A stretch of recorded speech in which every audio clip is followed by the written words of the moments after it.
ಕನ್ನಡ ಚಿತ್ರರಂಗ ಮತ್ತು ಕನ್ನಡ ಕಿರುತೆರೆ ಎರಡರಲ್ಲೂ ತಮ್ಮ ಹಾಸ್ಯ ಪಾತ್ರಗಳ ಮೂಲಕ ಜನಪ್ರಿಯತೆ ಪಡೆದಿದ್ದ ಹಿರಿಯ ನಟ ಬ್ಯಾಂಕ್ ಜನಾರ್ದನ್ ವಿಧಿವಶರಾಗಿದ್ದಾರೆ. ಮಧ್ಯರಾತ್ರಿ 2:30ರ ಸುಮಾರಿಗೆ ಬೆಂಗಳೂರಿನ ಮಣಿಪಾಲ್ ಆಸ್ಪತ್ರೆಯಲ್ಲಿ ಬ್ಯಾಂಕ್ ಜನಾರ್ದನ್ ಕೊನೆಯುಸಿರೆಳೆದಿದ್ದಾರೆ. ಬ್ಯಾಂಕ್ ಜನಾರ್ದನ್ ಅವರಿಗೆ 76 ವರ್ಷ ವಯಸ್ಸಾಗಿತ್ತು.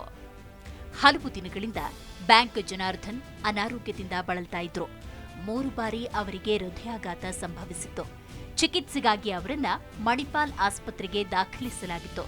ಆದರೆ ಚಿಕಿತ್ಸೆ ಫಲಕಾರಿಯಾಗದೆ ಬ್ಯಾಂಕ್ ಜನಾರ್ದನ್ ಸಾವಿಗೀಡಾಗಿದ್ದಾರೆ.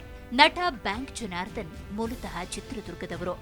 1949ರಲ್ಲಿ ಚಿತ್ರದುರ್ಗ ಜಿಲ್ಲೆಯ ಹೊಳಲ್ಕೆರೆಯಲ್ಲಿ ಜನಿಸಿದವರು ಬ್ಯಾಂಕ್ ಜನಾರ್ದನ್.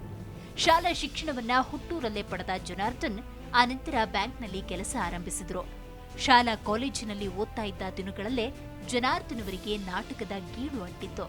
ಹಲವು ನಾಟಕಗಳಲ್ಲಿ ಅಭಿನಯಿಸಿದ ನಂತರ ಬ್ಯಾಂಕ್ ಜನಾರ್ದನ್ 1985ರಲ್ಲಿ ಪಿತಾಮಹ ಚಿತ್ರದ ಮೂಲಕ ಸಿನಿಮಾ ರಂಗಕ್ಕೆ ಕಾಲಿಟ್ರು. ತಮ್ಮ ಹುಟ್ಟೂರಾದ ಹೊಳಲ್ಕೆರೆಯಲ್ಲೇ ಬ್ಯಾಂಕ್ ಒಂದರಲ್ಲಿ ಜನಾರ್ದನ್ ಕೆಲಸ ಮಾಡ್ತಿದ್ರು. ಬ್ಯಾಂಕ್ ಕೆಲಸದ ಜೊತೆಗೆ ನಟನೆ ಮಾಡ್ತಾ ಇದ್ರು. ಹೀಗಾಗಿ ಅವರು ಚಿತ್ರರಂಗದಲ್ಲಿ ಬ್ಯಾಂಕ್ ಜನಾರ್ದನ್ ಎಂದೇ ಗುರುತಿಸಿಕೊಂಡ್ರು.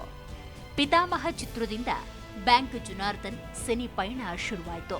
ಹಾಸ್ಯ ಪಾತ್ರಗಳಿಂದಲೇ ಜನಪ್ರಿಯತೆ ಪಡೆದ ಬ್ಯಾಂಕ್ ಜನಾರ್ದನ್ ಬೆಟ್ಟದ ತಾಯಿ, ತರ್ಲೆ ನನ್ಮಗ, ಸೂಪರ್ ನನ್ಮಗ, ಭಂಡ ನನಗಂಡ, ಮಠ ಮುಂತಾದ ಹಲವು ಸೂಪರ್ ಹಿಟ್ ಸಿನಿಮಾಗಳಲ್ಲಿ ಹಾಸ್ಯದ ಹೊಳೆ ಹರಿಸಿದ್ದಾರೆ.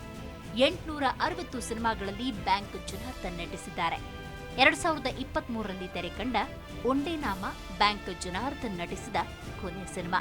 ಕರಾಟೆ ಕಿಂಗ್ ಶಂಕರ್ ನಾಗ್, ಅನಂತ್ ನಾಗ್, ಕ್ರೇಜಿ ಸ್ಟಾರ್ ರವಿಚಂದ್ರನ್, ಜಗ್ಗೇಶ್, ಶಿವರಾಜ್ ಕುಮಾರ್, ರಾಘವೇಂದ್ರ ರಾಜ್ಕುಮಾರ್ ಮುಂತಾದ ಕನ್ನಡದ ಸ್ಟಾರ್ ನಟರ ಸಿನಿಮಾಗಳಲ್ಲಿ ಬ್ಯಾಂಕ್ ಜನಾರ್ದನ್ ಹಾಸ್ಯ ನಟರಾಗಿ ಮಿಂಚಿದ್ರು.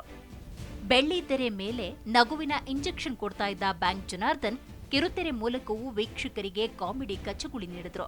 ಪಾಪ ಪಾಂಡು, ಮಾಂಗಲ್ಯ, ರೋಬೋ ಫ್ಯಾಮಿಲಿ, ಜೋಕಾಲಿ ಮುಂತಾದ ಸೀರಿಯಲ್ಗಳಲ್ಲಿ ಬ್ಯಾಂಕ್ ಜನಾರ್ದನ್ ನಟಿಸಿದ್ರು. ಎಂತಿಪ್ಪ ಬ್ಯಾಂಕ್ ಜನಾರ್ದನ್ ಈಗ ನೆನಪು ಮಾತ್ರ. ಬ್ಯಾಂಕ್ ಜನಾರ್ದನ್ ನಿಧನದಿಂದ ಕನ್ನಡ ಚಿತ್ರರಂಗದ ಹಿರಿಯ ಕೊಂಡಿ ಕಳಚಿದಂತಾಗಿದೆ. ಬ್ಯಾಂಕ್ ಜನಾರ್ದನ್ ನಿಧನಕ್ಕೆ ಕನ್ನಡದ ತಾರೆಯರು ಕಂಬನಿ ಮಿಡಿದಿದ್ದಾರೆ. ಹಲವು ಸಿನಿಮಾಗಳಲ್ಲಿ ನಮ್ಮಿಬ್ಬರ ಕಾಂಬಿನೇಷನ್ಗೆ ಜನ ಆಶೀರ್ವಾದ ಮಾಡಿದ್ರು. ಬ್ಯಾಂಕ್ ಉದ್ಯೋಗ ಮಾಡ್ತಿದ್ರು, ಸಂಬಳ ಸಾಕಾಗದೆ ನಟನೆ ಮಾಡಿ ಅದರಲ್ಲಿ ಸಕ್ಸಸ್ ಆದವರು ಈ ಬ್ಯಾಂಕ್ ಜನಾರ್ದನ್.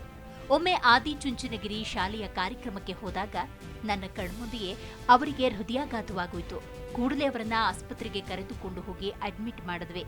ಅವರಿಗೆ ಆರೋಗ್ಯ ಸಮಸ್ಯೆ ಇತ್ತು ಅಂತ ಬಿಕ್ಕಿ ಅತ್ರು ಟೆನ್ನಿಸ್ ಕೃಷ್ಣ. ತರ್ಲೆ ನನ್ಮಗ ಚಿತ್ರಗಳಲ್ಲಿ ತಮ್ಮ ಅದ್ಭುತ ಪಾತ್ರದಿಂದ ನನ್ನ ಸಿನಿ ಪಯಣದಲ್ಲಿ ಯಶಸ್ವಿ ಹೆಜ್ಜೆ ಇಡಲು ಕಾರಣಕರ್ತರಾದ ಸರಳ ಸ್ನೇಹಜೀವಿ ಅಪರೂಪದ ಕಲಾವಿದ ಬ್ಯಾಂಕ್ ಜನಾರ್ದನ್ ಬೇರೆ ಪಾತ್ರಕ್ಕೆ ಸಜ್ಜಾಗಿ ಬರಲು ವಿಧಿವಶರಾಗಿದ್ದಾರೆ. ಬೇಗ ಬನ್ನಿ ಸರ್ ಅಂತ ನೋವು ತೋಡಿಕೊಂಡಿದ್ದಾರೆ ನಟ ಉಪೇಂದ್ರ. ಆತ್ಮೀಯ ಗೆಳೆಯ ಜನಾರ್ದನ್, ಹೋಗಿ ಬಾ. ನಾವಿಬ್ಬರು ಪಾತ್ರಕ್ಕಾಗಿ ಹಸಿದು ಅಲೆದು ಪಡೆದು ಗೆದ್ದವರು. ನಾನು ನಿನ್ನ ಚಿತ್ರದಲ್ಲಿ ಕರೀತಾ ಇದ್ದ ಬಾಂಡ್ಲಿ ಫಾದರ್ ಪದ ನಿನ್ನ ಒಡನಾಟ ನೆನೆದು ಭಾವುಕನಾದೆ. ಆತ್ಮಕ್ಕೆ ಶಾಂತಿ ಸಿಗಲಿ ಅಂತ ಜಗ್ಗೇಶ್ ಭಾವುಕರಾಗಿದ್ದಾರೆ.